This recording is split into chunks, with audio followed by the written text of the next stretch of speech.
বিশ্ব ক্রিকেটের রাজত্বে নামটা প্রথমেই আসে ভারতের। আইপিএল এই ফ্র্যাঞ্চাইজি ভারতের ঘরে তুলে দিয়েছে হাজার কোটি টাকার ব্যবসার চাবিকাঠি। শুধু দেশে নয়, বিদেশের সম্প্রচার স্বত্ব বিক্রি করে কারি কারি টাকা ভরে যাচ্ছে বিসিসিআই এর অ্যাকাউন্টে। তাই ক্রিকেটকে যেন একরকম নিজেদের সম্পত্তি হিসেবেই দেখে ভারত। তবে এবার ভারতীয় ক্রিকেট বোর্ডের আধিপত্যকে সরাসরি চ্যালেঞ্জ ছুড়ে দিল বাংলাদেশ ক্রিকেট বোর্ড।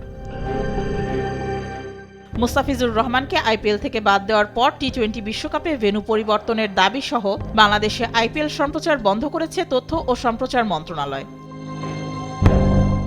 এখন প্রশ্ন, বাংলাদেশে আইপিএল সম্প্রচার বন্ধ হলে কিংবা ভারতে বাংলাদেশ দলের বিশ্বকাপ ম্যাচ না হলে কেমন লোকসানের মুখে পড়বে বিসিসিআই, সেই ক্ষতির পরিমাণ কত হতে পারে তা নিয়ে প্রতিবেদন প্রকাশ করেছে কলকাতার প্রভাবশালী কয়েকটি গণমাধ্যম।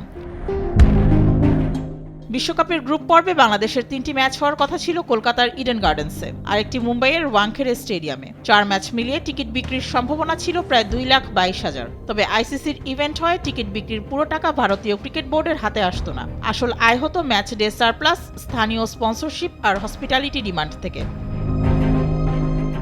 বাংলাদেশের ম্যাচ সরিয়ে কলকাতা ও মুম্বাইয়ে অন্য কোনো ম্যাচ না হলে ক্ষতির অঙ্ক দাঁড়াতে পারে বাংলাদেশি টাকায় প্রায় 10 কোটি থেকে 30 কোটি।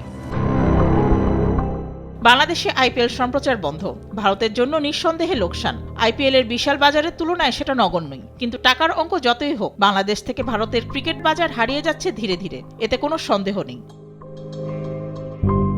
মেহজাবিন হোসেন, স্পোর্টস ডেস্ক, দেশ টিভি।